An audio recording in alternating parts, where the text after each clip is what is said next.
Сәлем баршаңызға, каналыма қош келдіңіздер. Бүгін сіздермен ерекше дәмді, жұмсақ болып пісетін пиццаның рецептісімен бөлісетін боламын. Бізге керекті заттар: 150 грамм жылы сүт және 100 грамм жылы су екеуін араластырып қойдым. Қант, дрожж, тұз және ұн керек болады. Ал бисмилла бастайық. Алдымен сүтіміз бен суымызды құямыз ыдысымызға. Оған дрожжи, аштығымызды саламыз, қантымызды саламыз.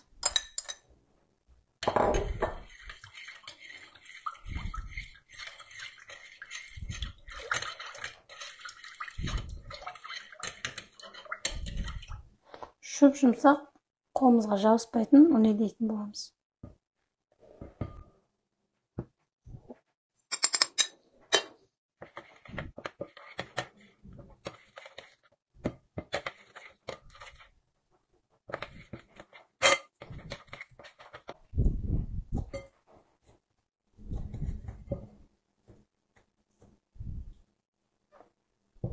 Қамырымыз дайын болды. Осылай 30 минутке ашытып қоямын.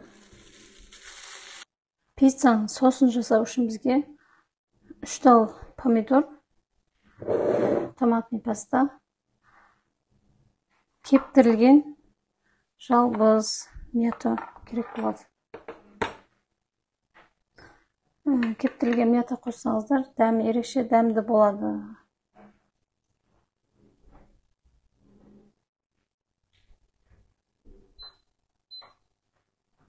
1-2 қасықтай сұйық май құямын.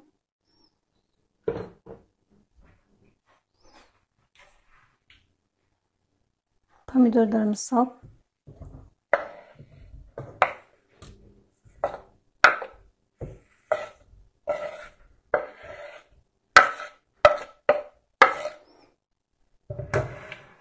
жақсылап қуырып алатын боламын.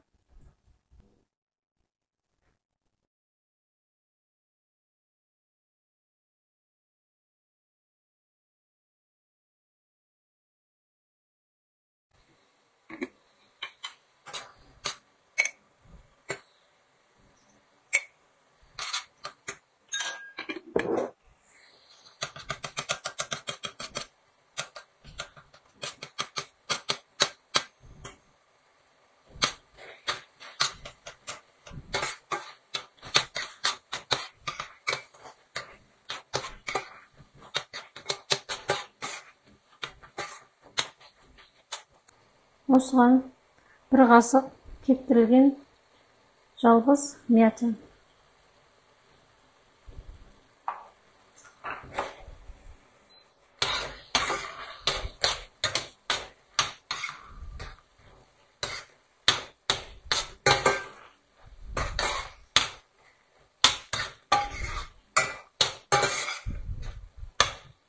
Ол соусымыз осылай дайын болды.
Жұмсақ сос рецептімен жасап көріңіздер. Ерекше дәмді шығады. Сосы ерекше дәмді.